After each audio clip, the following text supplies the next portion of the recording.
and welcome to My Xbox and Me, episode 424. I am one of your hosts, MC Fixer. It depends on if the notes got changed. Crash didn't touch it, so it definitely didn't get changed. So it is 424. I am one of your hosts, MC Fixer, alongside the one and only Two Fresh Crash. Crash.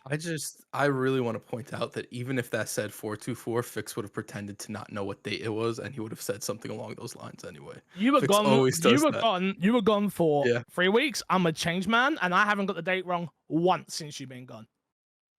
I don't watch the podcast, so I don't know, and I don't believe you. Back me up, boys. Back me up. I haven't got it wrong once, and I can tell you why. Because Despawn's been changing the title. I do that sometimes. See? But we're not gonna get into this. I'm gonna get into my petty bag right now, and I refuse to do that. And of course, joined once again by the one and only Mr. Paul Despawn. Despawn, how are you? I'm good. I have a watch. Okay, So, we'll talk about the we'll watch save soon. we'll save the watch. watch. Calm down. We're getting there. And of course, the return of the one and only Matt P Video. Matt, how are you? I'm good. I have a dumb watch. Oh yeah, you've got a normal watch. Before we get into this week's episode of My Xbox and Me, we've been waiting until there is all of us together to finally say this. Some of you have obviously noticed it. Some of you, if you haven't, you kind of haven't listened for the last 4 weeks, 5 weeks, something like that. Yeah. Obviously, Despawn has been coming in, helping us while Crash was away, helping us cover when Matt's been away. I've been here every week, no big deal. I don't miss a week. I'm just saying. Even in Cyprus, I was still there, guys. No big deal. Why are you putting faces, Crash? Didn't me and Matt do an episode without you, Fix? If I'm not mistaken. Oh. Might have happened once upon a time. Yeah. Okay. No. Okay. No. Okay. Did the show not get changed then as well? But that was a bonus episode, okay? Oh, bonus. My bad. Bonus episodes don't count. No, they're not real. No, Yeah. they're not real episodes. Despawn, we would like to officially welcome you to the My Xbox and Me team and family. Thank you very much for all of your hard work. The plan is more. Yeah, the plan is more of the same. If I'm being honest with you, you've already made the show 10 times better by just being on it with your knowledge and your fandom for things. And we appreciate that. Number two, you do the video version of the podcast now, which is the number one thing of why you're actually on the team now. We don't care about anything else. You get it out on time. You get it out edited. All upwards from here. And again, you change the title numbers, unlike Crash, so that instantly makes you better than him as well. I do like numbers. On time. Are we not significantly late right now? Well, no, because at least this week we said we were going to do it late because it's Starfield week. Starfield is still not out officially from when we're recording this. You are currently in the paid early section, I guess, or if you're a content creator and you got sent a code. Just for transparency, I was sent a code. Anybody else? Me too. Matt was sent a code. Despawn was not sent a code, but also bought a controller, a watch. Let's talk about the watch. We're here right now. Let's talk about how is it? How is the watch? Even better than I expected. And this isn't hyperbole from hyperbole from being I spent all this money on a watch. I have to say it's good. It actually is. It is a full-on smartwatch to start with. It's not like one that just does gaming notifications. It is a full-on smartwatch. But the way that they've designed it and the OS for it is so cool. In fact, the coolest thing I've seen it do so far is when it gets a software update. It looks like an old DOS computer, uploading, and it's just the coolest thing in the world. But yeah, it's solid, it's sturdy. It comes with a fabric strap if you don't like the plastic ones. I'm fine with the plastic because I'm cool like that. But yeah, it is so well made, and yeah, it is now it's replaced my Apple Watch now. Is it as good as an Apple Watch, or is it just because it looks cool?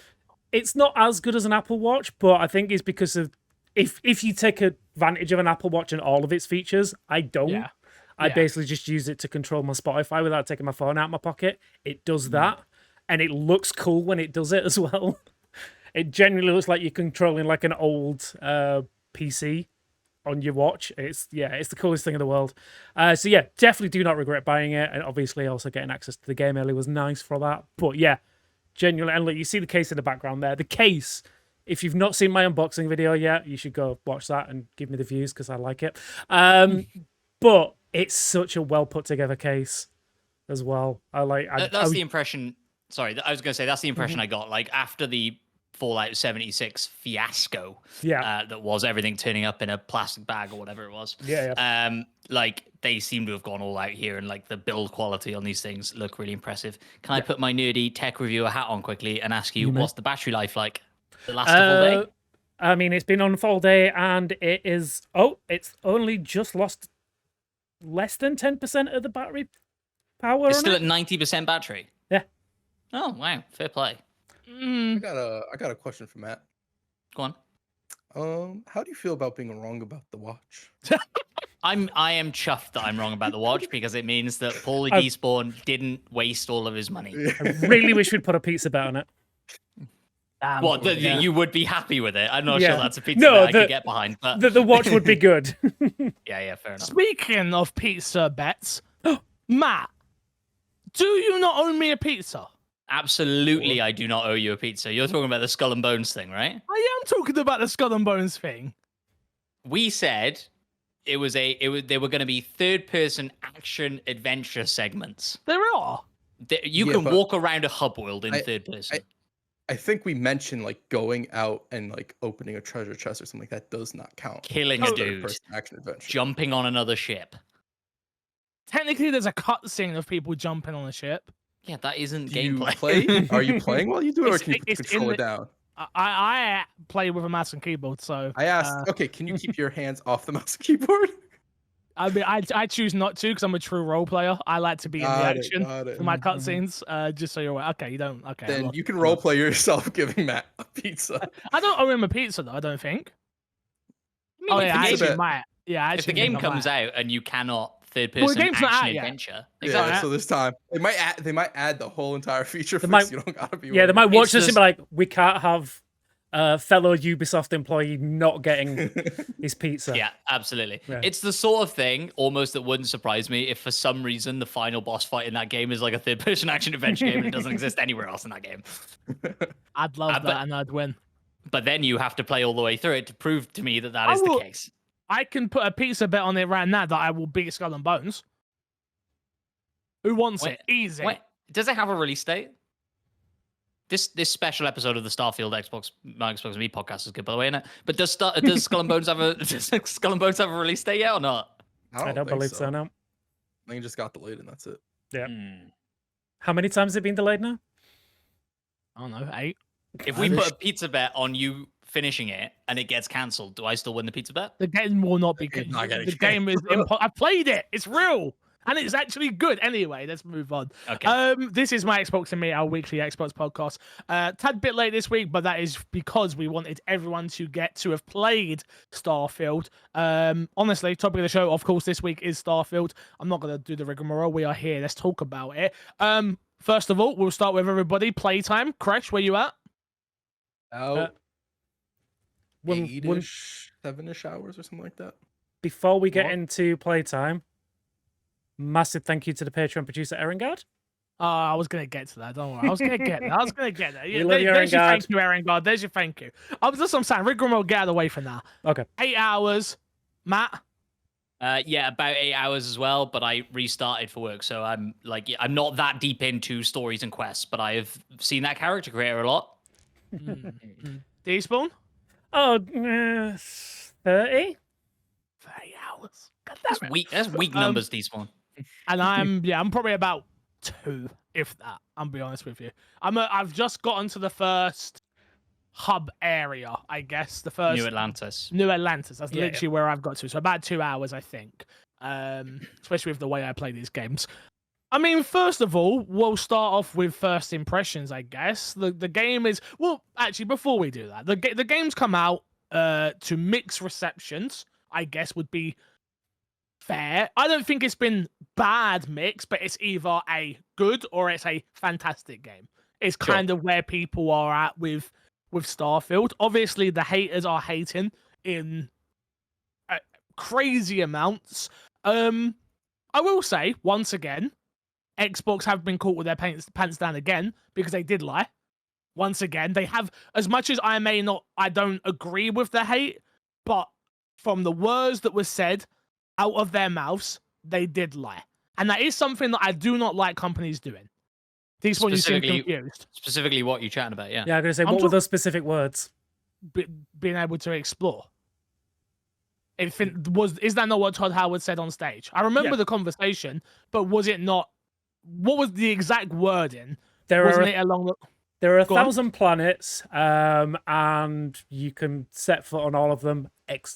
I mean, they did clarify later on that gas giants are obviously you can't land on a gas planet, but yeah, you can land on any planet in the solar system that is landable. I think Fix is more so on about the blocked off nature of it, where you can get to an invisible wall, which I get, but I also think it's kind of irrelevant for the game. I 100% agree with you. I'm not saying I agree with the arguments. I just don't want anybody telling me I can do certain things if I cannot do them. Again, to me, it's not a big deal. I have no interest in walking around a planet that has nothing on it for 20,000 hours. Doesn't impress me, doesn't interest me at all. Thank you for blocking off a wall and telling me there is no point in you going any further. There is nothing here. I much prefer that, but that's not quite how it works, though, is it? Like, so basically, if you land on a planet at any random point that isn't a city, that isn't a point of interest, then it spawns, procedurally generates what it decides it wants to put there. It could be a stronghold 500 meters that way. It could be some animals over that way. You reaching the edge of that bounds, there's no real like physical kind of space there, right? If you zoom back out to the map and move your cursor ever so slightly left, say you want to land there, that's going to dump you in a brand new spot, a brand new procedurally generated spot. You're not going to be able to walk to the spot you just were at, even if you're only a couple hundred meters away, because that's just not how it works. You can re-land at that spot you've already generated, I think. But the space doesn't work quite like that. Got you. Well, thank you for clarifying. Again, I'm still early. Okay. I'm still super early on in the game. I'm just saying, don't overpromise. It makes it way better for me not that I'm upset with this once again, but for other people. Don't overpromise, underpromise, and then overdeliver. Amazing. I will say the gaseous planets, if anybody thought that at some point they were going to land on them, like, you probably should have spent a little bit more time paying attention in school. Sure, you just have a fundamental misunderstanding of how physics works. Yeah. You should be able to fly through them, though. That'd be cool, eh? Actually, a spaceship would get destroyed in the center from all the pressure. It'd be fantastic. Game over real quick. That's fine. Quick save. Let's start with Matt. Matt, what are your initial thoughts on Starfield? I like so I think a lot of reviews, right, have said that this thing kicks off after like 10 hours. And I really do feel like the opening is weak. Like, I think like if you look at like Skyrim, I'm on the back of a fucking wagon. I've been arrested and a dragon's about to murder me and I'm about to get executed. This is exciting shit. Starfield's like, you're in a dirty cave. Go shoot that rock over there with a laser for a second and then touch another rock. And okay, now we're going. Like, I was just like a bit underwhelmed by like how expansive and creative and awe-inspiring this world is supposed to be. Like, I don't feel like I've seen that in the first couple of hours.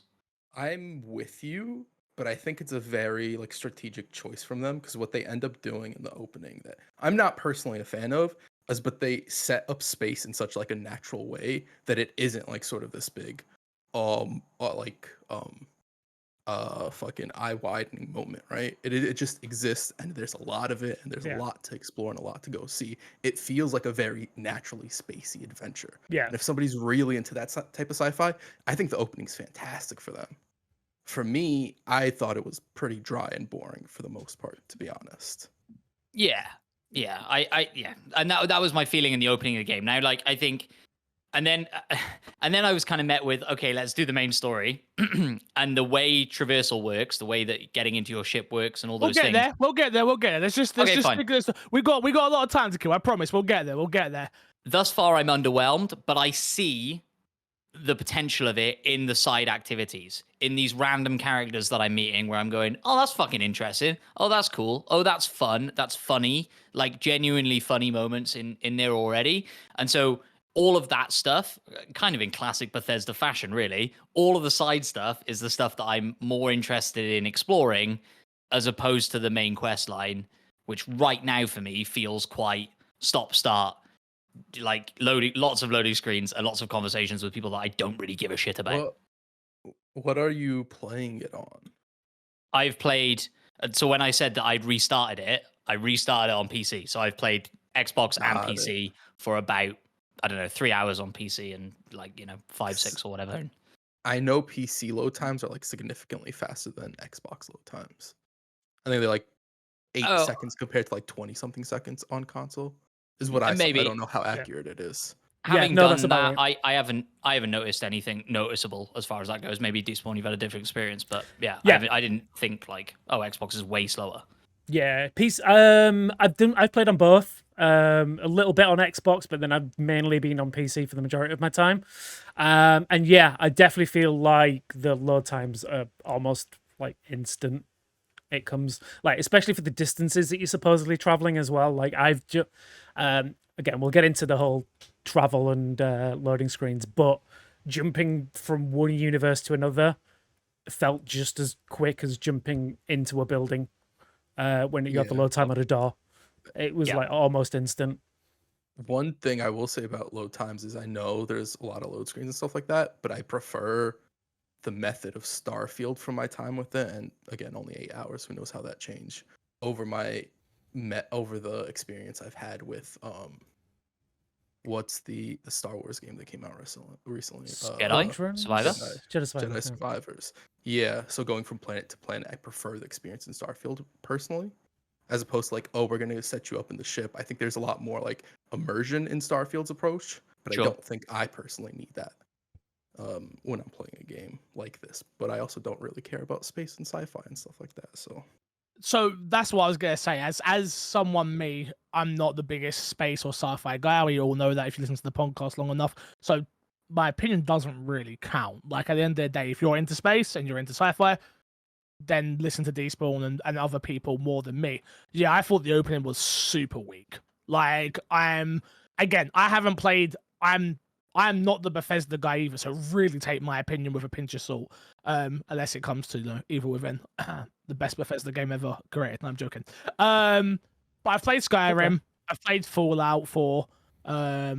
Those are my Bethesda experiences that I've had with a similar type of game like this, right? And Fallout 4 I fell in love with, and I fell in love with that opening because it does feel very grand. It does feel very, the vault opens and it's go. Do whatever the hell you want. And that's kind of what I expected from Starfield, but I didn't get that same feeling. I will point out that the start of Fallout 4 does not have that grand... Oh, wait, maybe not. I'm thinking of... No, you know what? Ignore me. Fallout 4 starts with you. Fallout 4 is family situation. It's you hanging out with your family. Family situation, then they die or something, and then you come out of the vault, and then it sort of opens up, and it was the first time a game opened up, and I went, shit, what do I do? And it was like, go do it. Go figure it out. Go do what you want. And Starfield just doesn't have that for me. It very much is a, go here, do these rocks, learn about these people, and that is how the game starts, and it was very weak for me. I will say... I agree with you, but I don't know how they could have done it differently with Starfield with how expansive it is. I 100% agree. I don't. Yeah. It's a unfair critique. Yeah, but it's still a critique in my head to the way I experienced it. Right, of like, as someone who's not into space, which I know that's a stupid thing to say while playing a game about space. If we're being totally honest, it's like how dare you say that? It's like, I just wanted it to open up and be like, all right, go do what you want, sort of thing. And it could have been, I wanted it to open up with more scanning. I wanted it to open up with more materials. I wanted it to open up with more. I enjoyed what they did, but it was in such little quantity. And it was sort of like, do this, move on. Do this, move on. It sounds like you left that first area when you land with the pirates. You left that right away, I assume? Yeah. You can go and explore that area. I didn't leave right away. Interesting. I spent like more time in that area. There's another. I don't know if that spot is procedurally generated in any way, but I had a whole nother stronghold to go, and I cleared it out and stuff like that, and did a whole bunch of looting and scanning on that planet. So do you know what I also think it may be? I just haven't played a Bethesda game for a really fucking long time, and I'll keep it. We were talking about it before the podcast. I feel like the grumpy old gamer right now while playing Starfield, where I'm like, all right, how do I do this? I don't know how to do this. This is really annoying. I forgot about favoriting weapons, which is, it doesn't explain to you, this is how you quick select your weapons. It's like, you've played Bethesda game, you remember favoriting. It's like, no, I fucking don't remember favoriting. And then my chat saying to me, come on, you remember this? And I'm like, oh, I don't remember. Just tell me. Like, just fucking tell me what I need to do. Sorry, Cash, go ahead. There's a couple of mechanics like that. Like, if you didn't know, your ship has cargo, but you have to go into your inventory and then you have to click cargo from your inventory. And the game never actually tells you that you can store all your resources on your ship. Yeah. And when I found that out, I was like, I spent so much time just transferring my inventory between me and the stupid robot. I could have just went to the ship and dumped it all and then went back to exploring. You don't even have to go to the ship. Really? You can do it from anywhere in your menu.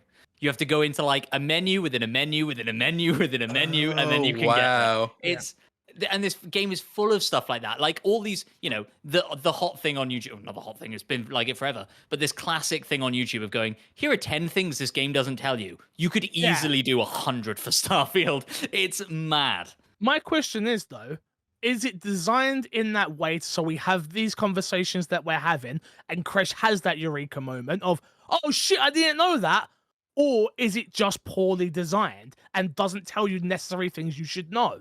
I think it's poorly designed. Yeah, I think I agree. You also have the situation with when you're walking with companions and you can't walk at the same speed of them, and if you walk too fast, they stop moving. Joe, and that Joe, to me is Joe.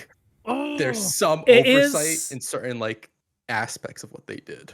It At least is from my point of view. possible on controller to kind of keep pace, but you have to be very accurate with how far forward you're pushing your joystick. But yeah, there is so many moments in this game that are like Bethesda moments that gaming as a whole has moved on with. Like, you got to remember, like the last mainline Bethesda game in these like kind of series was Skyrim, that came out over 10 years ago. That like gaming as a whole has moved on so far, where Bethesda have stuck in their kind of mindset. And I think for better or worse, this is 100% a Bethesda game, and you can tell it like. But yeah, like you guys have been saying, there are so many moments in this game that it does such a bad job of explaining how to do it. But when you figure out how to do it, it becomes second nature. Like go ahead, man. Sorry, go on.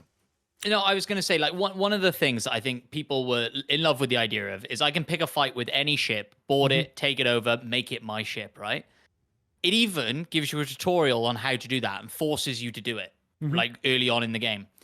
Then, if you're not paying attention, you lose the ability to be able to do that until you unlock a specific skill. It never tells you that, and it doesn't tell you when it teaches you how to do it that you need that specific skill. But in your skill tree, you need to spend a skill point on unlocking the ability to do that. And it never, it's like, come on, like, you didn't have to gatekeep this bit if you're going to tutorialize it and then take it away from me. Like, it's absolutely bizarre. The jetpacks also tied behind a Does the perk same as thing. well, which was kind of annoying because I put on something and it said booster available or whatever because the first one you get doesn't have one, and I'm trying to press spacebar. I'm like, why is it not working? This is like one of the coolest things I saw in the gameplay, and it's like, oh, I have to level up and put a perk into the slot to do it. Yep. Which isn't bad necessarily, but a little bit disappointing. Yeah, or you could choose it as a background at the beginning. I think one of the specific backgrounds can have that. Yeah. The bounty hunter background has both of those things unlocked. It's like, okay, sure. Yeah, like I say, I don't dislike the game. I'm going to enjoy the game, I think, after, again, I'm such a short amount of time in, it'd be super unfair for me to criticize it totally. Number one, I think the gunplay is a lot better. It probably feels like the best gunplay we felt in a Bethesda game, so we've got to give credit where credit is due there. Obviously, there's no VATS from what I've seen so far. There's no VATS in this, right? The closest thing is the ship combat, where you can like aim for specific areas on a ship. Yeah. But so, even then, it's just slowed down time. So that tells you just how much better the shooting mechanics are. They didn't need to put something like that in. Even though I think that's pretty much a Fallout staple at this point now, right? It's not a Bethesda staple, more a Fallout staple. Even if they carry this gameplay for the next Fallout, I'm sure that they'll still keep VATS in. I think so. I agree. I want to love it. and 2 hours is no time to say I don't love it, but I'm scared I'm not going to love it. I feel like this is going to be another experience that I'm not going to get the most out of, and I'm going to be sat there going, I can see why it's amazing, but it just isn't to me. And that's super heartbreaking. I've gotten to this next town, right? Mm-hmm. I literally walked out of the woman's like, come on, we're about to go do this mission unless you want to go sort yourself out. I'm like, oh, let me go sort myself out and let's go sell stuff. I literally walked out the doors and just looked around and went, I don't know where to go, and was like, oh, I'm just going to turn off. I was like, it doesn't feel like it's signposted. It doesn't feel like it's telling me where I should go, where I shouldn't go. It's just an area of just like, I'm overwhelmed. I don't know what the fuck to do. I don't even want to get lost. I don't want to walk over here and get lost because I want to go to where the fucking town is. Why did you not walk me through a town that's like, there's a shopkeeper there, there's this merchant there, their merchant there, and then it's like, oh, I'm gonna come back to here because I need to sell stuff. No, it's just like, go figure it out. And I'm like, oh, I just want to know. Like, I know it's such a simple thing, but I just want to know. To be fair, when you first land, I think if you talk to the first guy right outside of your ship, he tells you there's a kiosk right next to you. I know. That you can sell stuff at. That's the only, as far as I'm aware. That's the only shop. Does he point to the kiosk? It's does bright he tell me where the yellow. Did he tell you? Yeah, it's bright yellow. Yeah. Cool. But this game hasn't taught me a single. He hasn't taught me a single thing of signposting in this game yet. To your point, Fix, like Fallout 3 does exactly what you're saying. When you reach Megaton, the sheriff comes up to you and he's like, let me give you a tour of Megaton. There's a shop over there, and like you walk around with him. It's like, you're right. I think it's really difficult. If you're a brand new gamer, if Starfield's your first ever game, no way. God save you. Like, my God. I couldn't tell Haley to play this game. No, impossible. She plays games, she understands games, but she couldn't. It would be Corey, what's this? Corey, what's that? Corey, why can't I do this? Corey, no, you can, but you got to do this. You've got to. What does favorite mean? Favorite I weapon. totally agree. Amazing. All right, cool. It's my favorite weapon. That doesn't tell me that it's an item slot. It's those little things that have just already frustrated me, and that's why I don't know. Again, don't listen to a word I'm fucking saying. Experience this. No, but I mean that. Like, experience this game for yourself. Enjoy this game because you will. But it's those little things that are really annoying me. The ship combat. Give another credit. I really enjoyed the ship combat. And I was very apprehensive about it at the start. I thought, oh, I'm not going to enjoy this. I don't want to do this. Quite intuitive. It works. It's pretty basic. Aim, shoot. Not that hard. Until I had to jump back to a fucking different place. I'm like, you didn't explain to me this little thing down in the left-hand corner that I need to take resources from this and give it resources on. Nothing that isn't explained at all. I think the tutorial does tell you about that. No. Again, I'm not saying they didn't say it, but there's no. What I'm trying to say is there's no moment where you know when games do tutorials where and they're really fucking annoying and you skip through them, where it's like stops game, push B to do this, push A to do this, and most of us go, we know game, shut the fuck up and get out of my way. I know what I'm doing. This was one of the games that I needed that, and it doesn't have it. I'm not saying the game doesn't. It did explain to me where the shopkeeper was, but it's still not. It's not signpost. It's not there in front of me. And it might be just me being old. No. It might be me being lazy. It might be me just being grouchy. But it's really fucking annoying. With the town and the city in general, like there not being a mini map or they're not being they're not showing up on the actual map, I think is actually a problem in the game. Yeah. Quick tip, it doesn't tell you about to help you with that. Sorry, I will let you go to spawn. Go. If you enter your scanner whilst you're in one of those cities, it will show you an arrow on the floor next to your next objective. Like it will lead you to your next objective. It doesn't tell you about that, but that is a thing. Yeah. I think that's it. Yeah, that is a thing that happens, and it is very useful sometimes. Go on. I'll let you land. I'm sorry. I'm really sorry. But that makes no fucking sense to pull out a scanner for that. Sure. Yeah. I agree. Like, it's not even a built-in mechanic of like, oh, I'm putting the scanner on my helmet, and then there's nothing there. Why would I pull out a scanner to see where the fuck I'm going? Oh, it's not like a weapon. No, it's I just know like what you're saying. I know exactly what you're talking about.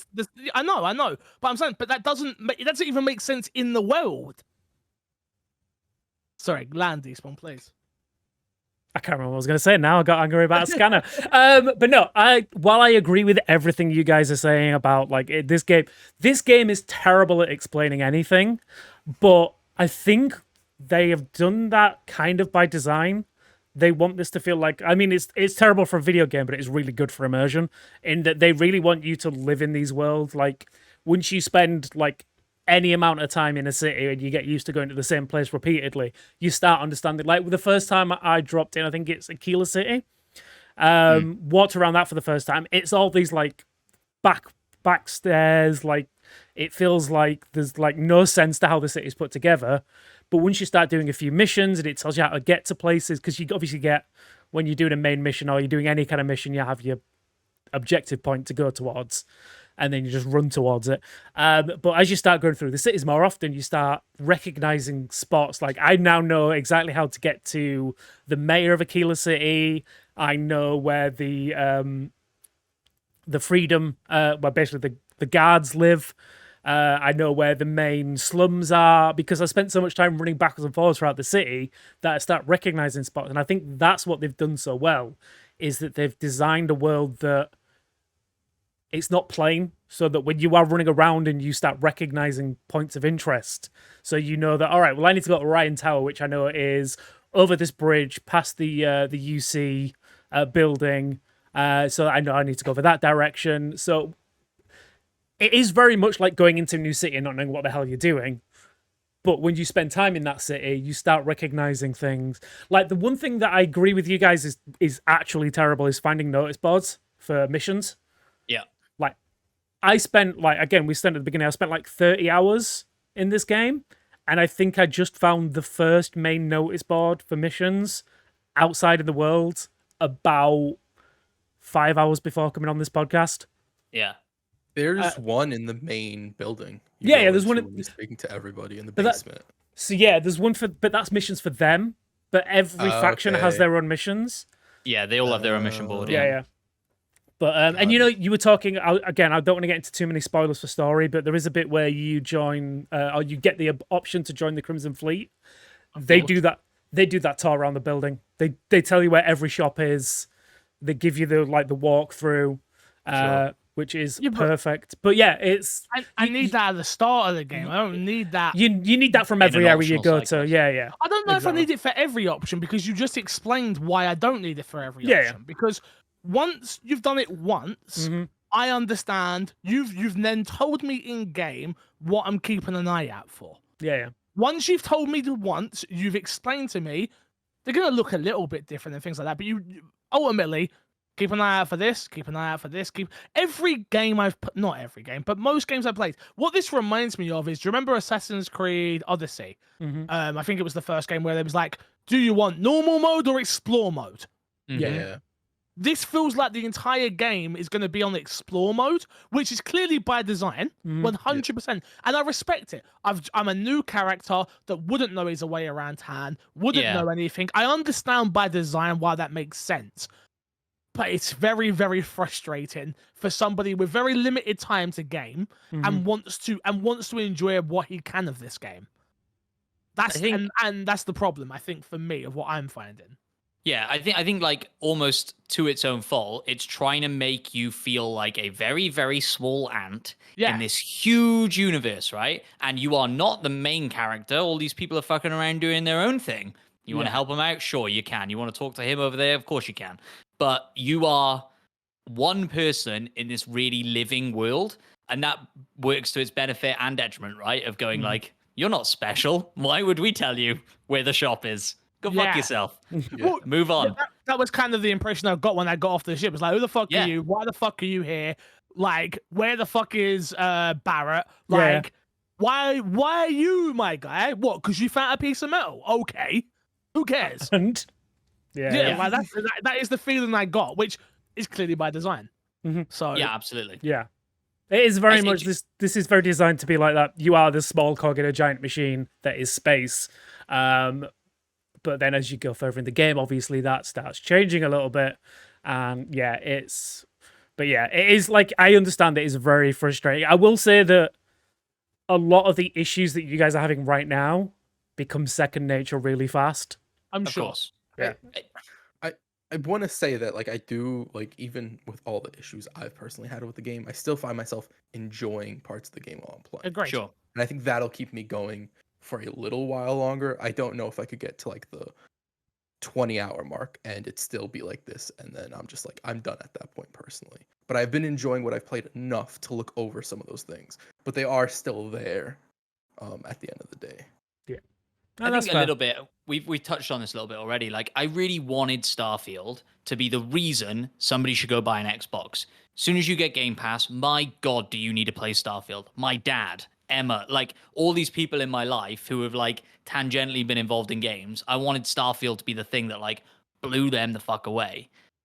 But like you said, like it's the same with Haley being able to play it, right? You just know that is going to be a monumental uphill battle. We've got all these little gripes with it, and we play games every single day. Like this is a gamer's game. It's not like it's not an entry level game. This is like My dad loves Star Trek. I like this should be his jam, and I know I just can't give it to him. Like, well, maybe I don't know. Like he'd bang his head against the wall for 30 hours, and it would finally click or something. Maybe. Go on, Crash. I was gonna say it's not just a gamer's game. I think it's like a Bethesda gamer's game. Like if and you're I think, very into Bethesda games, yeah, I think a lot of the little stuff they do with this game, you'll be so in tune to like just immediately transition into it. I'm quite interested in how this is gonna play out because again, we're talking about like this is a Bethesda game. Like my wife doesn't play a lot of games. She's a gamer, but like she has a certain one. But she absolutely adores Skyrim. So I'm interested in how she's gonna handle this because. In comparison, Skyrim is so easy to get into. It's you wake up, fight a dragon, here's your sword, run off and sleep with all the ladies. This is very much not that. So I'm interested to see where the line is. Yeah. We got to get into menus and loading screens and things like that because I think it's only fair. I'm already pissed off with the menus in this game. I accidentally toggled off my mission and then couldn't when I was in the spaceship, you know, as you finish that first battle, I accidentally toggled off the mission I was on and then was just floating in the sky and thought my game was broken. It wasn't. I accidentally toggled it off and there was no blue marker to be like, this is where you need to go because I turned it off. How did I turn it off? I don't know. I have no idea how I turn it off. Like, why is that something I'm able to turn off? It's the opening missions. Like, don't let me turn that off. Like, do you know what I mean? It was like, oh. Or at least be able to find it a little bit easier. And maybe it's just I was just floating in space. I was just there. Yeah. Yeah. Again, I think it's a thing that I will learn over time, right? Like the more I spend with it, the more it will be easier. The more I understand it. I have to take at this moment in time playing keyboard and mouse on PC to get out of that hub area. I have to hit escape 4 times to get back into gameplay. To get out of the star map. Yes. Hold it. You can just hold it. Yeah. If you hold the button, tell you that. Yeah. I think it does, like, but not very well. Sorry, so if you ever see a symbol that's got like the button with like I don't know what it is on mouse and keyboard, but like it usually has like a little arrow on it as well. If you hold that button, it will have a secondary option, which like you say, with getting out of that star menu, if you hold it down, it will just take you straight out of it completely. I also never find myself going into that star map. I do everything through the mission board. So I go to the mission board, find the one I want to do, say, take me here, and it shoots me into the star map, but then I hit X to travel there or whatever it is on PC. You don't even need to do that. If you if you select your mission from that main menu, you can hold. There's an option to set course.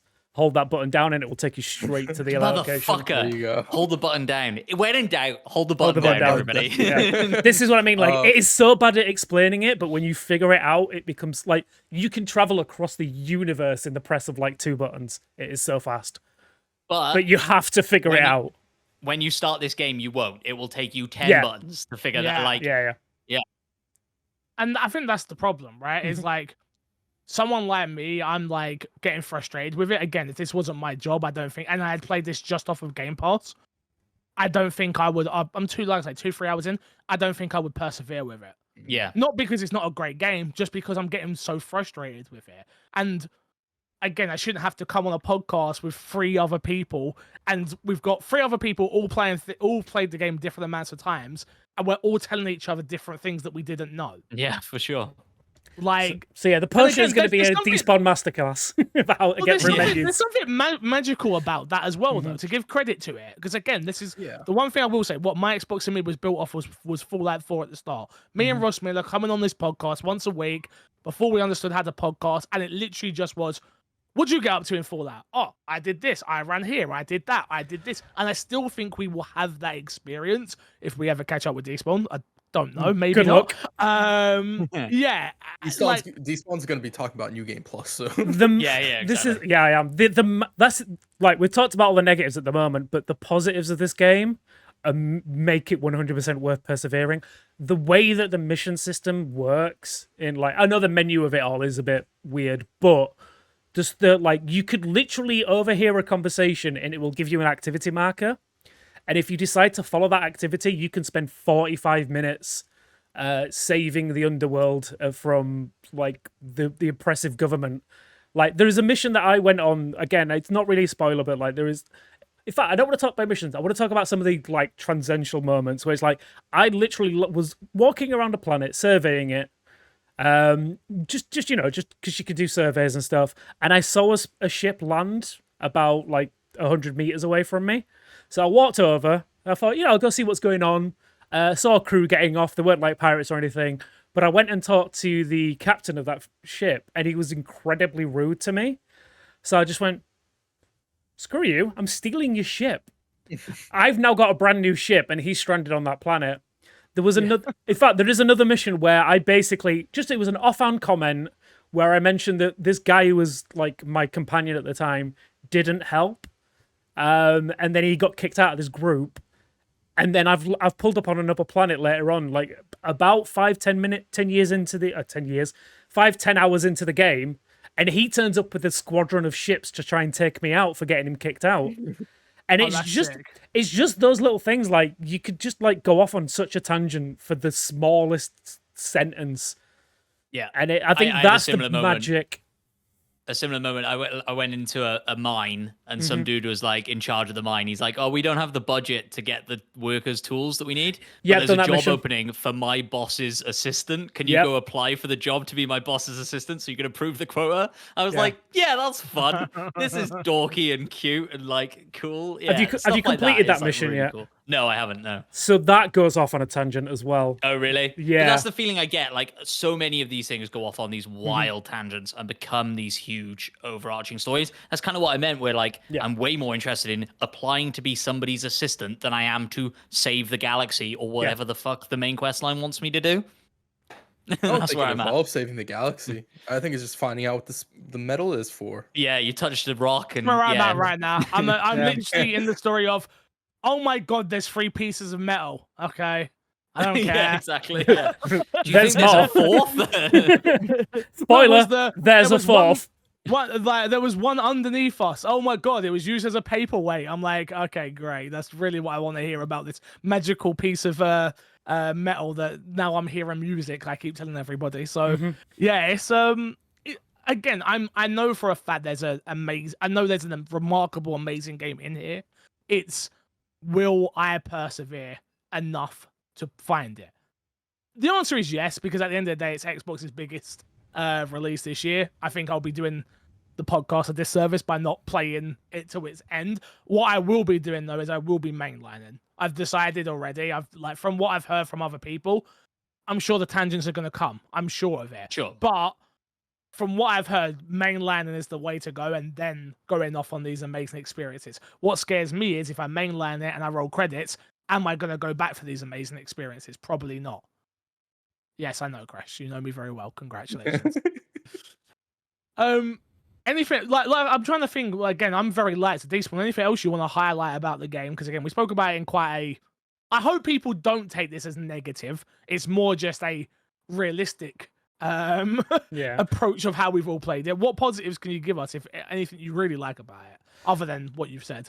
No spoilers, obviously. No, yeah, I'll stay away from spoilers. Again, I think, like I say, when you start getting to grips with these menu systems and realizing the hotkeys, like everything is second nature, and having the ability to fly around like to any planet that you visited at the click of a button, it feels special. Like I was like you guys at the beginning, where when I was started playing it, I was like, oh god, I'm not gonna like this game, am I? Because everything was a loading screen. But then as I started getting into it, I started remembering what playing a Bethesda game was like. It is a lot of loading screens. And it is very much that. And then realizing the scope that they're going for, the mission systems, and again, like I've said, the way that a small activity can turn into like a massive mission is amazing.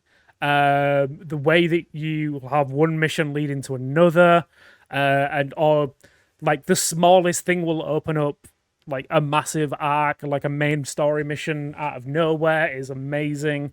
There is a twist that you will get to at some point that is I did not see coming in any way, shape, or form, and it opens this game up to be something completely different in the best way possible.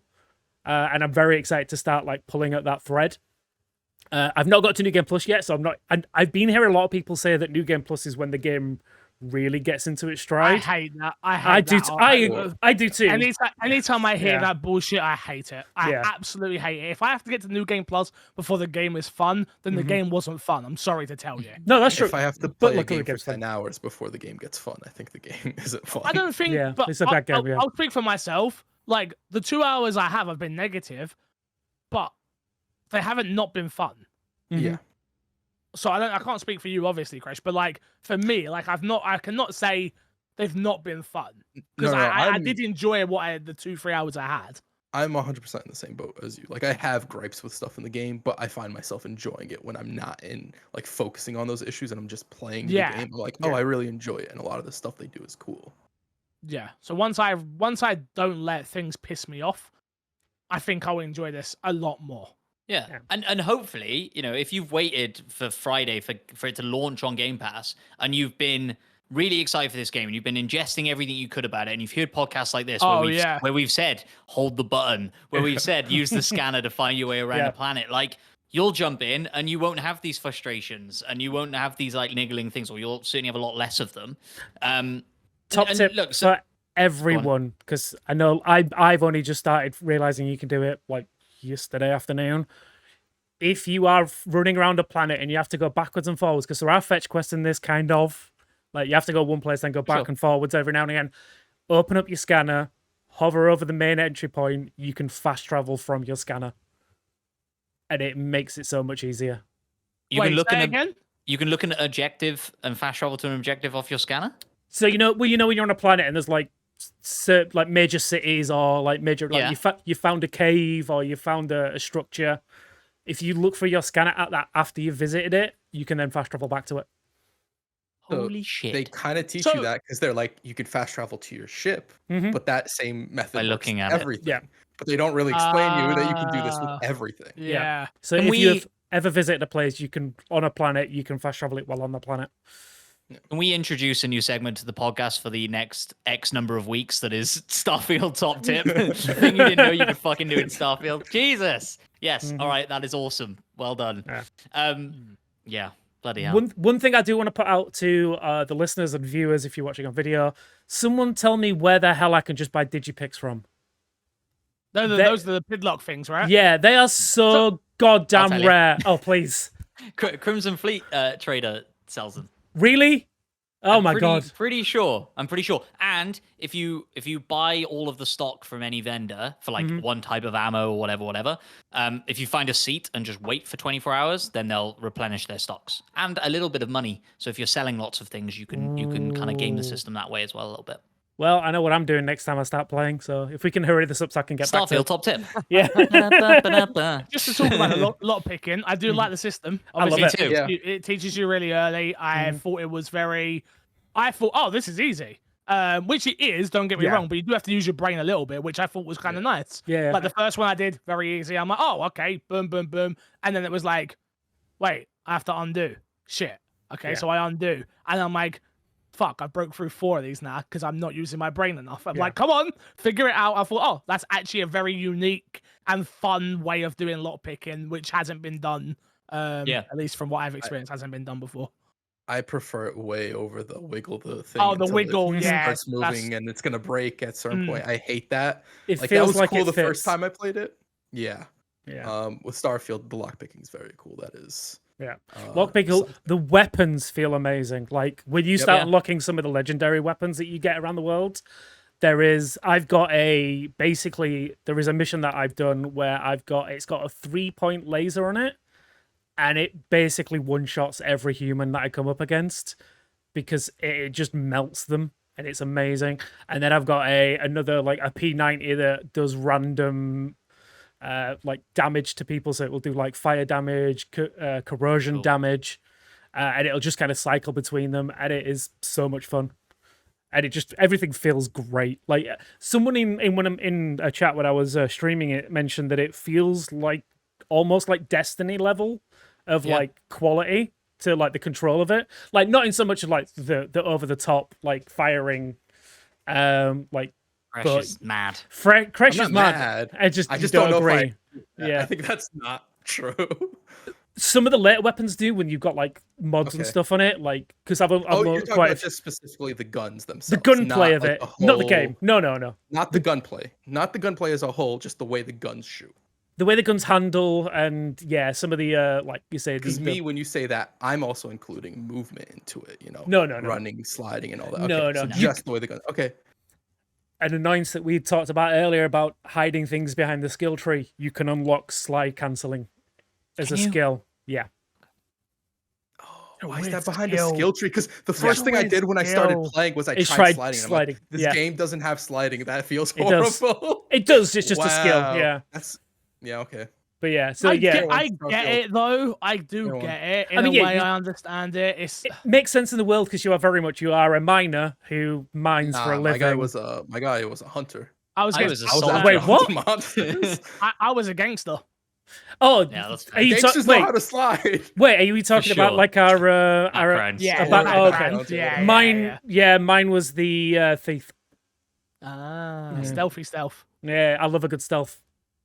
The thief knows how to slide. You gotta slide for around cover every once in a while. 100%. They stole the ability from you. Apparently not. What did you take as your extra free traits? Oh, my traits. I only chose 2. I went with yeah, so because they're optional, so you'd have to choose all of them. I didn't know that. Yeah. There's so taken. Friend of the show, Bob Duck and Weave, he accidentally skipped out on the traits. Because another thing about the menu not being very good, it doesn't tell you can skip everything straight away, so you don't have to choose traits. But yeah, I went with Terra Firma, so I get extra health on planets because you spend most of your time on planets. And then I went with kid stuff, so my parents are around. Yeah, and they keep taking my money and give me random stuff. So like I got 2%, right? They take 2% of your money. Well, it says like 2%, but it's like 500 credits every time. Gotcha. Oh, really? Yeah, got a minimum. Like you're giving me there's a minimum. I think that's what it is. I think it's a minimum, and then if you're over a certain amount, they'll just take 2%. If it's over 500, oh, that's weird because I've got a lot more than 500 right now. And maybe it is just 500 then. Unless it's glitched, I don't know. But they did give me a really good weapon to start the game with. Yeah, a revolver. Yeah, I got the same thing. Like a classic revolver. What did you go, Crash? What did you go? I honestly don't remember what I went. I don't think it was anything cool. I'm honest. I don't think I've seen any benefits from anything I did. So I've got most wanted. So people are hunting me the whole time. Then I did pick that one. And I have worship. So I have the fan that runs around for me. And then I think it's Street Rat. Oh yeah, sure. Yeah, those are the 3 that I took. Works for your gangster character. That's exactly where I was. Yeah, it was funny because I was streaming it and everyone was like, "Why have you role played as your character in GTA?" Starfield? And I was like, "Oh yeah, I kind of have." That's just Fix's go-to. Open up a record label. And I called my character Coltrane. Oh, nice. Does the robot say Captain Coltrane? No, I wish. Really? No, he doesn't. I thought it was AI driven, so it said whatever you made your captain's name. No, I mean, it might. I've not got into Sail to Main yet. No, because mine keeps saying, "Hey, Captain Matt." Da, da, da, da, da, da. I wonder if it Sometimes can Matt. only say it if it can actually, if it knows how to say it. Well, this might be a bit of a, somebody's edited this cleverly then or something. But I saw somebody make their name Fuckface, and then he was like, welcome back, Captain Fuckface," because I thought it was just like an AI-driven voice. Huh. Interesting. But that might be wrong, and that somebody could have done that very cleverly. Let us know in the comments. So, yeah, let us know. Definitely. Jimmy character Fuckface. I also super gamed the trait system by doing kid stuff, hero worship, and then extrovert, which gives you more damage as long as you have a human companion. And you always have your hero with you or your hero worshipper with you. That's very useful. Nice. The hero worshiper is a companion. You can. The adoring fan. Yeah. Oh, I haven't seen him yet. He ain't come and saw me yet. No, I haven't gone that far. Oh, you ain't far off. Did you? I guess have you chose him? Yeah. Okay. Wait, I chose the trait. I haven't chose him yet. No, that's fine. Yeah, you've chose the trait. Yeah. He chooses you. Yeah, you don't get a choice. That's what I assumed. I just got some crazy guy that's going to be coming around all the time. Yeah, it's so crazy. It's what it is. We're going to be talking about Starfield a lot for the next couple of weeks. I want to let the audience know during my what's been in that box. I assume this is going to be a 15-minute conversation each week for the next few weeks, if I'm not mistaken, for as long as I'll be playing it anyway. So buckle up. We will put time codes in on the YouTube video and the podcast description in case you want to skip what's in your box. But I can imagine there's going to be a conversation similar to this for the next few weeks until we finish the game. So yeah, I'm happy I didn't have to review it. I will say that right now. I'm happy I'm gonna get to play it for my own at my own pace, at my own speed. Which again, house speeds are very different to Despawns. To be fair, you took time off to play the game, so I respect it. Yeah. To be fair, I spent half of that time working on other stuff. So yeah, I put a lot of time in though. Yeah. Yeah. One of the guys on my team rolled credits over the weekend, having put 20 hours in. So yeah. Okay. So he mainlined. Yeah. Oh yeah. For sure. Yeah. For sure. Fair enough. You guys ready to move on? Yeah. Is there anything else to talk about? New segment. Oh my god. We haven't had a new segment on my Xbox and me in goddamn years, I've got to tell you. But we got new people on the podcast joining us now, so we have a new segment on the podcast. I haven't got a name for it, so we can talk about it in the Discord or on Twitter. You can give us some good names for it. I'm just gonna call it right now. Guess the game. Each week, one of us are gonna pick a game. The squad is going to have 30 seconds, and you have one question each going around. Okay. I like it. You have 30 seconds to guess the game that I am thinking of. And each week we will award each other points. Despawn, you're making faces already. What's wrong? What's wrong with the rules? Do you not understand the rules yet? No. Despawn has you figured out. He knows what the game is. Yeah, I know what it is. So you have to ask. You each all have to ask at least one question before you can just guess. All right. So I don't know if you want. I feel like we should do it so you're against each other more than it's a team thing, right? Or do we do it as you're a team and I get a point if I win and you get a point if you win? But I don't know how that would work. I feel like whoever gets it first should win. I prefer us being a team against the dealer, in which case you, like against the house, because otherwise we could be tactical with our questions and I could just throw out, if I'm first, I'm going to throw out a question that's useless to all of you. Is it a game? Question, then guess. No. Because you would still want to figure it out. So I don't think you'd ask a bad question unless you're last and you figured out the answer without your question. Sure. I don't think it would ever benefit you to give a bad question. I still like the idea of being a team. You can't guess on the first time round either. Or we can do it. Oh, I don't know. It's almost like we don't plan these things. We're figuring it out. Or we could do it of. You can shout out. No. We're doing it this way this week. This week we're doing it. You're against each other. We're gonna keep track of who's winning and losing. But you can't guess on the first go round. Yeah, but then on the second go round, what's to make Matt not change his answer? What do you mean? If I guess it correct, and Matt was gonna guess some. No. If you guess it correct, the game's over. It's over. Oh, it's over. Got you. Yeah. It's done. There's no. Yeah. So do we? So we don't get a guess on the first go round. No. We get a guess on the second go round. If nobody gets it right, we go round again. I would prefer you not to just guess instantly for the sake of it. Kind of makes the game a bit boring. Let's try and figure it out a little bit, you know. Until somebody can guess as soon as it's their what turn. we and could they think say they got it. is you have to ask 3 questions, as there's 3 of you. Okay. So we give you in total 9 questions. Okay. We might have to adjust the time. We'll figure it out. Okay, Right, are you ready? Yeah, there's no the point game. being timed. There's no point in being timed. We can't get through 9 questions in 30 seconds. Yeah, that's the whole point. You got to ask it quick. That's the point. Shit. Okay. All right, you ready? Who's going first? So it's going to go Matt. And so we're going to always go. We're going to change it up each week. But this week we go Matt, Crash, Despawn. Ready? Okay. Go. Is it a shooter? Yes. Is it a first-party Xbox game? Yes. Does it have multiplayer? Yes. Does it have aliens? It's my go. Yes. That was my go. You stole. You go back. Go. It's fine. Go. Does it have multiple entries in its franchise? Yes. Is there blood? Yes. I gotta. I think I know what it is. Stop. Does it have a? No. You got 30 seconds. That's all you got. I think we're all thinking the same thing. Can we all say the same thing at the same time? Possibly. Sure, I'll count it down. 3, 2, 1. Gears of War. Yeah, of course. Gears of War it is. Why can't it not? Locusts are not aliens. Locusts are not aliens. Nope. Oh, stop it. Not Crash. aliens. We're not doing this. We're not doing this. They're Hey, not aliens. Just because he got it wrong doesn't mean the answer was wrong. Not aliens. What the hell is a Locusts are not locust? aliens. They They're live not under the aliens. ground. Aliens are out of space. They're underground. The humans are aliens, right? Crash. Nah, we're not doing that. Crash. Nah, we're not doing that. Absolutely not. Locusts Locusts are not aliens. What the Locusts hell are not they aliens. then? They're monsters. They're underground monsters. We're not A doing monster's that. an alien. The same thing. I'm getting punished for knowing the game. That's crazy. Imagine a you know quiz what? game You know what? where you You're get punished for knowing it. You're getting punished for not knowing me. And Exactly. that's how it's gonna work each week. No. I get how to it works. what it is on Y'all this. are never getting a point ever. Because I'm gonna interpret your questions however I want. Is it a shooter?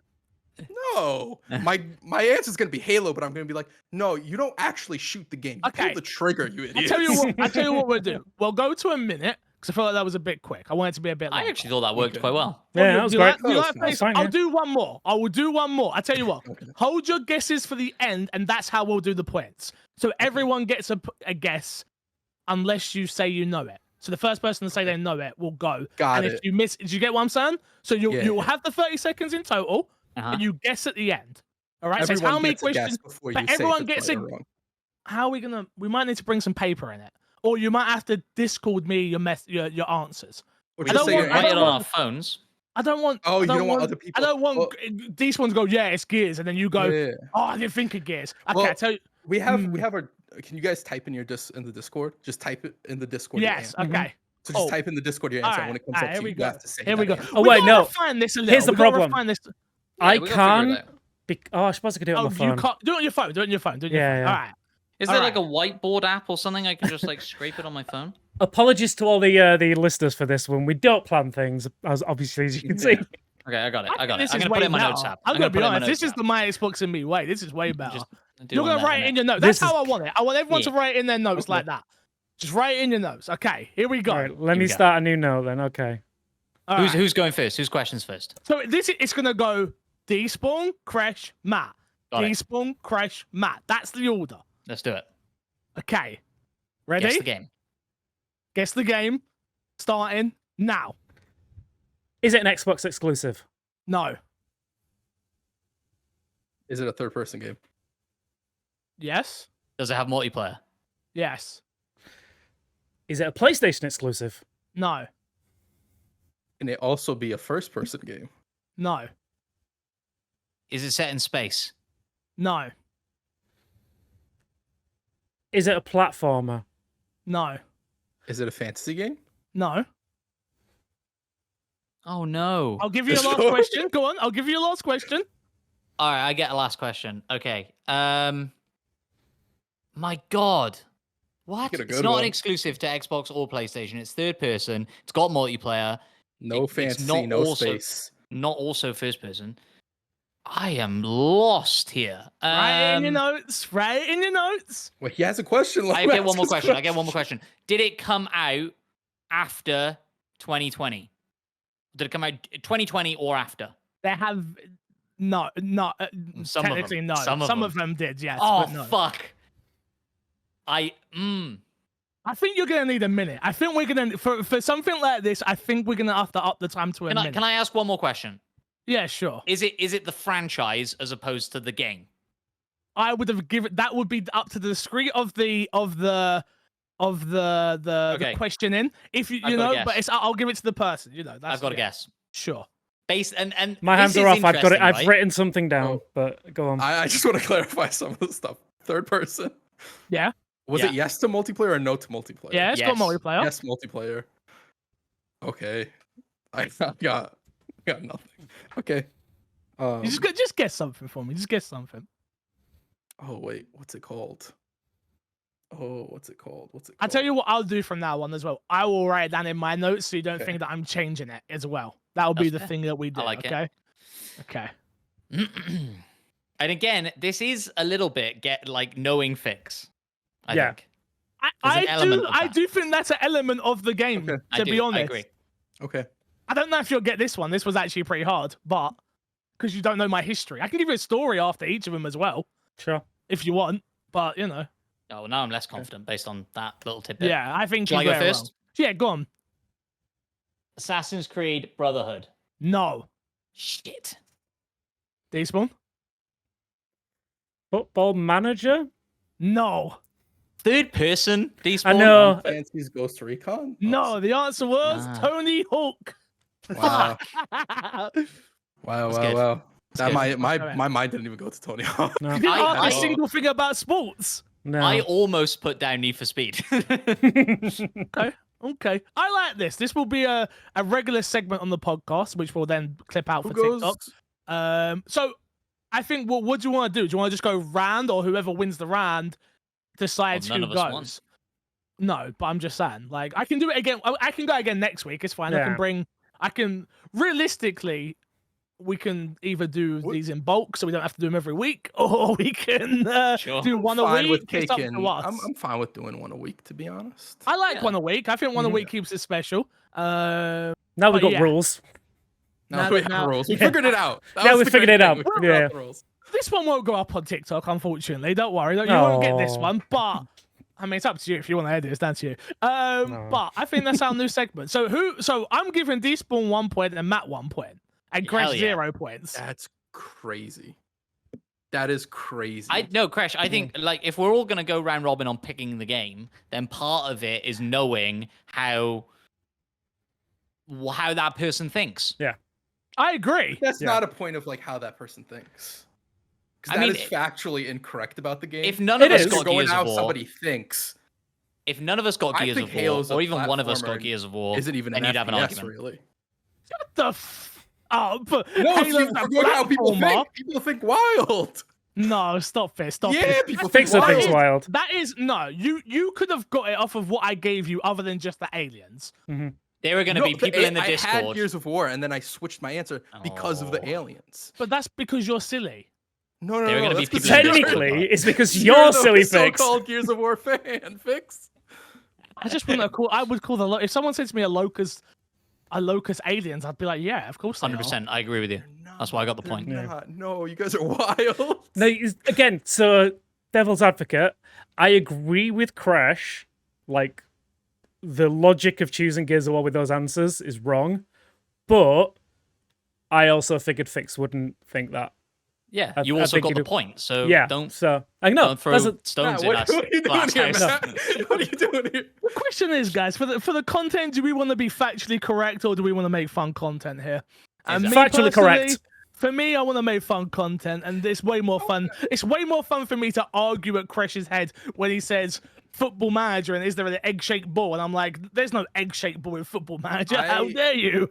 I want you guys to know that whoever guesses whatever my next 3 are, I will get you guys a pizza. They will win a pizza bet from me. My next 3 entries into this, you guys will not get. I can promise you. Crash is going full scorched earth. I mean, it's. To be fair, to make good content here, Crash. My answer was not wrong. I mean, let's put it this way. I mean, I know the answer to Crash's next 3. It's Genshin Impact. Me too. Genshin Impact, Honkai Star Rail, and Smite. Here's the Give me my pizza now. Wait. Here's the next one though. Or we put the parameters of it, or it has to be on Xbox. No. I mean, yeah, we're Xbox podcast. That's what I was about to say. Like, because I wasn't going to choose a Nintendo game. I wasn't going to choose something that hasn't been on Xbox. So I think that's it needs to be on the Xbox platform.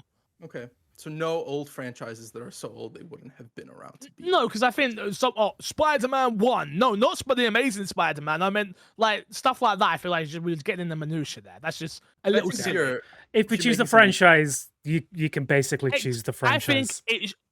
I think you go Xbox. Okay. Mm-hmm.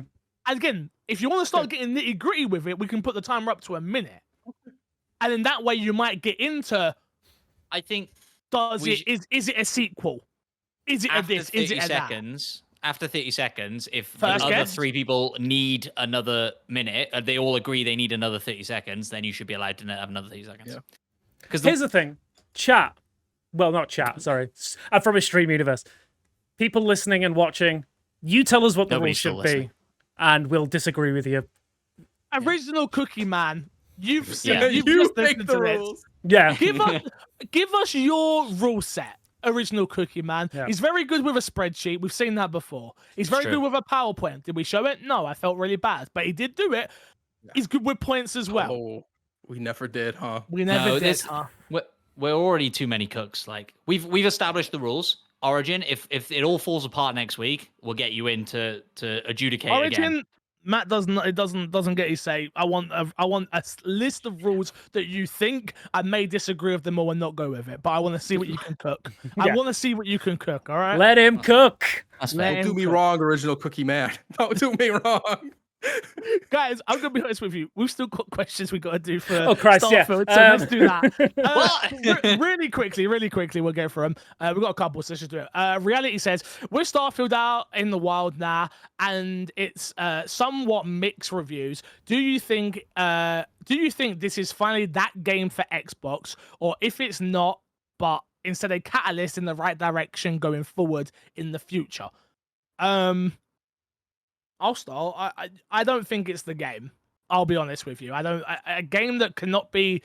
The reason I hate to say it, and I'm comparing it to PlayStation exclusives as I always do, and I'm sorry for that, but you can pick up Last of Us and understand Last of Us. You can pick up Spider-Man, you can understand it. You can pick up God of War and you can understand it. If me, veteran gamer, has all these gripes with said, and again, none of those games are RPGs. Very unfair for me to compare third-person action games with an RPG. It's not a very fair comparison, but for it to be the game that transcends to the casual market, which is what Xbox has struggled to do for the last 2 console generations, this isn't it either. Now, do I think this is going to be very popular? Yes. Do I think this is going to be up there for Game of the Year? Yes. Do I think that this is going to bring in PlayStation players who enjoy some of the best RPGs known to man? Yes. But no, I don't think this is the game that has broken down that wall of Xbox have finally delivered the game, in my opinion. What do you think, Matt? I agree. I think like we've already touched on it, right? Like we wanted this to be the mainstream big hit, put all your marketing budget behind people should get Game Pass and play Starfield, even if they don't own an Xbox, even if they're streaming it through the cloud, whatever. And this isn't that game. Now, what I'm hoping is because it's on Game Pass, because there are a lot of hopefully more casual players on Game Pass, they'll give it the time so that it becomes their first game that gets them into this kind of thing, that gets them into the more hardcore games. And that could happen for a lot of younger people who have a lot of time on their hands and willing to put the time in to learn this kind of system and, obtuse inventory and stuff like that. But yeah, like I said, I wanted this to be the game that I give to my dad because he's been looking for something since he played The Last of Us last year during the pandemic or year before. And I'm not sure I can give him this and be like, you're going to really love and enjoy this and have lots of fun. I think you'll be lost and totally out of it. But yeah. Eastbourne? I kind of agree with the second part of what Related question thing. I think this is the catalyst rather than the end point. I think there is so many good points about this game, and I think it is definitely going to be in the Game of the Year category at the end of the year. But yeah, it is such a barrier to entry in this game that, like I said, it took us 10 hours or so, it took me 10 hours or so to realize some of the basics for just quick travel. And I think, yeah, those barriers are definitely going to be a detriment to this game hitting its full potential for a lot of people. Saying that, for me personally, this is the game I want Xbox to make. I want these massive, expansive worlds. I want them to take full advantage of the systems that they've got. And I think this is a step in that direction. Now, we talk about this being a Bethesda game. Wait until we get something like Fable in the next year or so. See what that's going to be like with a bit more of an easier entry RPG. That's when, and then we get like the next Forza game. Those are the ones that are going to be the ease of entry, but the benchmarks of their genre. I think those are the things that we're going to start seeing if they're done right, is what I'm saying. But yeah, if they hit, I think they're going to hit really well. And this seems to me like a catalyst to that. Like, I think this is a step in the right direction. I think this is a start of something big. I don't know if you guys saw the interview with Phil Spencer from Gamescom, where he was saying they're now at that position that they wanted to be in, where they can release these massive titles going forwards. And I hope they do. I hope they hit that, because like Xbox have I've been doing this for too long, bro. Yeah, I know. I'm rolling my eyes because I've been here before. I've been there, done that. Yeah. I love Phil. I love Phil Spencer. In Phil, I no longer trust. That doesn't mean I dislike him. But just show me the games. Put out the games. Let me see the games. The time for talking's been over. Yeah. For Xbox. So yeah. But like I said, I think this is the start of something. I hope this is the start of something. If this is something that can piggyback off the back of, and yeah, I think this definitely sells Xboxes. If not, it definitely sells Game Passes. Like there will be people there will be PlayStation players out there that want to play this game. Like there are Bethesda fans that need to play this game and will either play it on PC or will buy a Series S to play it. Because from what I've seen, the Series S and Series X, performance-wise, are pretty much to par. It's only like those slight graphical things just to kind of keep it ticking over. But gameplay-wise, it is exactly the same. So there will be people buying Series S's for this game. And yeah, I hope that is like the start of something big. Crash? Yeah, I generally agree with the general statement. I think this is definitely a catalyst for Xbox until they finally decide to stop being cowards and really scale bound. We're still waiting for the first expansive universe for them to drop. Hey, if there's a scale bound watch, then I'll take it. Yeah. On a more serious note, like I think I generally agree with the consensus between you guys. Maybe a little bit less on the catalyst part. I definitely see the idea behind that. For me, it's still a Bethesda game. I think the catalyst needs to come from something outside of a Bethesda game for me. So something like what Playground makes or another studio they've acquired. Because this right now is still all the telltale signs of Bethesda and not necessarily so much of Microsoft being involved with it. Not to say that Microsoft wasn't involved, not to say that Microsoft didn't influence stuff on it, but I want to see something more so ground up. Even Bethesda's next game would be fine, but that game's not coming for like another 15 years or something like that. Who knows how long until their next game drops. Agreed. Next up, Original Cookie Man says, how smart / engaging are enemies in Starfield? In Zelda, Breath of the Wild, and Tears of the Kingdom, I've seen disarmed AI fetch new weapons or kick bombs back at you. In Halo, scared grunts might go kamikaze with a live grenade. How would the Starfield compare? I'm not the one to talk about this. I'll give this to Despawn if I'm honest. From a main, I've had like 2 fights. Very well. It's like, so I've been in fight, like it's not often that it happens, but I've been able to shoot weapons out of people's hands and they've got to run off to find others. Or at least I feel like they do.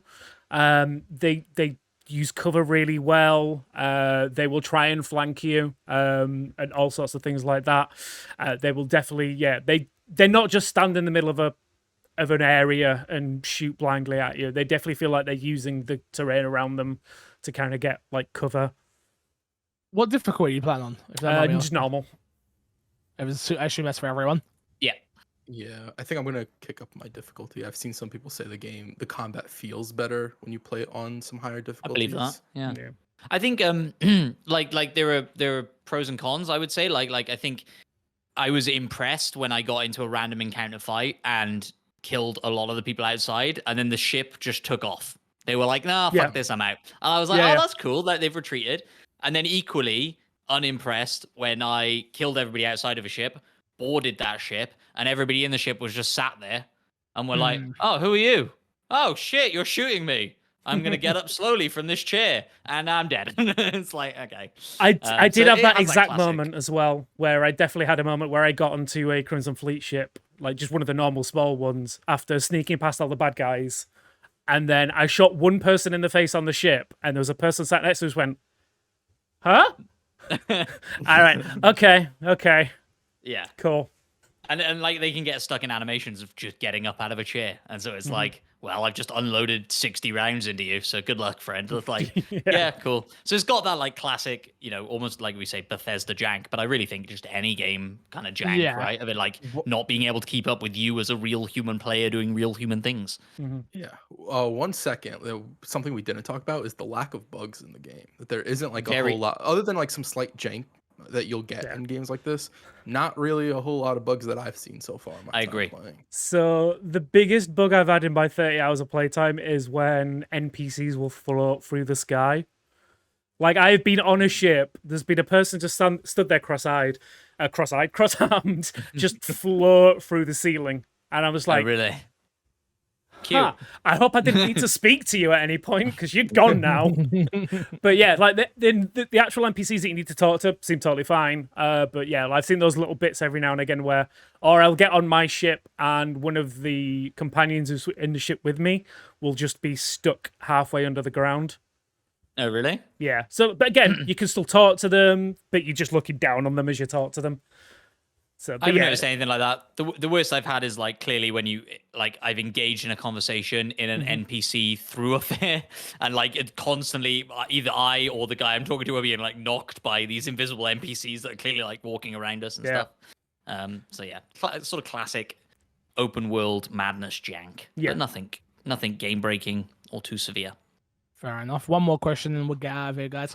Aldoza says, given the year it's been and what's still to come, does Starfield make your personal Game of the Year conversation? And does it make the Game of the Year award list and conversation? For me, no, not yet, but I played 3 hours. So it's very unfair, but you're asking me the question now, so I'm going to answer it for now. From what I played right now, it's fun, it's enjoyable, there's a lot of frustration. I'm hoping literally after this podcast, I'm going to eat and play for 5 hours afterwards. So I'm hoping that will change by we've got to record again this week. By the end of the week, when we record, hopefully, I'll have a whole different outlook on the game.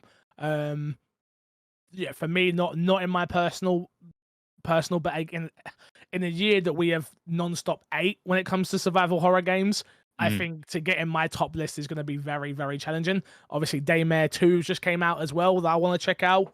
So yeah, we'll see. At the moment, not in mine. That doesn't mean that it can't be though. Crash? No. I could see it placing in my top 10. I don't think there's a chance with this year, especially with how strong it is. And there's some games that I really, really like this year. It breaking that top 5 barrier for me. I think for the podcast, I think there's a very good chance it ends up in the conversation for the podcast. For the podcast, 100%. Like, yeah, I agree with you there. Despawn? Yes, and yes. Again, 30 hours in a weekend. I think I might like this game. It's definitely, yeah. Again, as I say, like being as far rewind, let me learn how to speak. Being as far in as I am, like way past you guys, and like seeing how the world expands and how the missions play out and things like that. This game is so much bigger than you guys have seen yet. And I can't wait for you, if you get there, if you do stick with it, which I hope you do, I can't wait for you guys to see some of these connected parts of the game. Do I think it's going to be... Well, it's definitely my personal Game of the Year contention. Again, it is a very strong year, though. Like, one of the strongest in memory. Do I think it's going to make the Game Awards Game of the Year list and conversation? 100%. Again, I think there's going to be a lot of people that judge this on its technical abilities, not just its gameplay ability. And I think the technical marvel that is this game is definitely going to be in the list. But yeah, I'm interested to see what it's going to be like at the end of the year when I actually sit down and try and go through the list. That's going to be the hardest conversation we have as gamers and podcasters. Oh yes, 100%. Mentioning the game of the years, I feel like something that a lot of people are gonna be like, that should definitely be in the conversation, is just gonna get shafted this year. With like how strong of a year it is, like something. Yeah, if it's I not feel top like 10, it always does, but yeah, but like more so this year than past. 100%. It's like it had a real chance to win it, not even just like, oh, dope that it got on the game of the year category. It's like, oh, it could have won that category. Yeah. Any other year it would have won the category. Agreed. Yeah, for sure. For me, I think it probably cracks my top 10, maybe my top 5, depending on how I get on with it from this point out. I think like, a lot of the like frustrations that we've talked about are like technical menu frustrations and not necessarily like moment to moment gameplay story, am I engaged frustrations. And I think like some of that could bleed over. Like I could make some of the same arguments for like Baldur's Gate, just really assuming you know D&D and the mechanics of D&D pretty well, and like just being like, crack on, friend. Especially when it comes to like spellcasters and stuff like that. So go on, Crash. You're angry. Disagree with that one a little bit. I'm not really angry, but like no experience with D&D, absolutely fine with Baldur's Gate. Really, even like spellcasters and stuff, like knowing how concentration works and movement and stuff like that. Yeah, you're fine. No issue. Okay, fair enough. Yeah, because it's just like a tactical game. You have your amount of allotted movement. You can dash if you want to. You have some other options. I don't think it goes so far into being so wholly unique that you couldn't roll it over into it. It's very interesting to hear that perspective and get that angle on it, right? So basically, what I'm saying is, I think the more I play Starfield, the more I will enjoy it, and I'm a big space guy, and it's ticking a lot of those boxes for me of being able to pull apart my ship. Like I can't wait to get into that shit, and I know I'm gonna have to save up a lot of money to do it, but I can't wait. Not that much. So, really? Yeah. So again, spoiler today that I not gameplay spoiler in any way. I built the Serenity from Firefly. Sick. It looks janky as hell, but I built it, and it's great. It's terrible in a firefight, but it looks great flying around in space. That's all I care about. Yeah. I want to build a Starship Enterprise, which I haven't seen yet. I've seen a lot of Star Wars stuff, X-Wings and Millennium Falcons and stuff. I haven't seen any Star Trek stuff. I'm sure it's out there. I just haven't seen it. So to mention him again, friend of the show, Bob Weave, he did also try and build that as well. So I've seen images of it. It looks pretty passable. Fair enough. It is like an oddly designed ship. It's one of the things that surprised me about the game starting it up is kind of how realistic it is. Like I can't make my dude green or like look weird or funny. Like it's not got that level of customization like an Elden Ring where you can make a truly hideous monster man. So yeah, and I maybe I get the feeling that like the ships are the same. Like they all look quite blocky and quite, whereas the Enterprise is like this top-heavy, complete mess. Like, how would that thing ever realistically land on a planet? I don't know. Yeah, so, they do go in. Sorry, they do go into. When you are building your ship out, it is very physics-based. So, like, you have to have a certain amount of legs to hold it up. You have to have, and the way that they all connect to it is very much like a basic Lego. Piece. So it is like you have certain points where you can connect to. It is very much on an axis, so you can't turn things at like 45-degree angles or anything like that. So it kind of limits you, but it also kind of makes you think of interesting ways to put things together. Sure. And it feels like a world that makes sense, right? Yeah. Like it doesn't feel dumb. Like it really does want you to feel immersed in this universe that exists without you. Yeah. Exactly. Okay. Guys, thank you all for watching this week. We do appreciate it. Make sure you hit that like button if you're watching on YouTube. Make sure you share, subscribe, and all that jazz on podcast services and the YouTube channel. Let's plug, and get ourselves out of here. Despawn, we got to plug this week, my friend. Go watch my unboxing of the Constellation Edition watch. Look at it. It's beautiful. YouTube.com/Paul Despawn. Matt, what you got to plug this week? I lost access to my X account, my Twitter account, so fuck Elon. Don't follow me over there. Okay. If you want to chat to me, tag me in the Discord, in the general chat, or the podcast questions or something. No, not the podcast questions. No, not the podcast questions. All right, all right. Make a channel in there that's just chatting to Matt. Just chat to Matt, yeah. Well, so, all right, we'll do that. I'll do it Crash, right anything now. to plug this week? The My Xbox and Me Discord that Matt just mentioned. Go join it up. There's lovely conversations, sometimes not so lovely conversations going on. We're gonna have a chat about this. I feel like it's gotten a bit better. It got better and then it gets worse. I was gonna mention this and I forgot to mention this earlier. I'm gonna mention it right now. This is the last warning people are getting for the Discord. I'm not gonna ask Fix if I'm gonna ban somebody. I'm not gonna mention it to any of the other people. I'm just gonna start banning. Yeah. And there's 2 specific individuals I have in mind. They know who they are. Stop arguing. That's it. That's the end of it. Yes. I know exactly who he's talking about, and I agree wholeheartedly. I don't have to be the bad guy. You heard it here first. Kresh is not going to talk to me, so I don't want to get... Do not DM me asking why you have been banned. It's because Despawn, Matt, and Kresh have decided you can be banned, all right? Don't come to me. Don't ask Matt me. gave me the idea. There's Matt. DM Matt on Twitter. DM Matt on Twitter. Exactly. Yeah. Hit me up on Twitter. Yeah, Matt on Twitter. Yeah, you can find me everywhere at MC Fixer. I'm back to doing variety again on Twitch. So I'll be honest. Please come and lurk in my channel. I don't care if you're watching, just come and lurk. My numbers from RP that I usually average, anywhere between 100 to 80. I have gone from 100 to 80 down to 13 on my Starfield stream. It hurts. It's challenging. Anyone who's made content before knows how hard that is. Again, no woe is me situation, but mentally it's a challenge. So again, if you do enjoy variety content from me, reaction content from me, even streaming with Despawn when Payday comes out, or Crash and the boys, whatever, support these streams, please. Again, also follow me on Kick. If you don't have a Kick account, please do, because I might move my single player streams over there. But we'll see what happens in due time. Until next time, we will love you, leave you, and see you all again in a week. Not even in a week, in a couple of days. Good boy.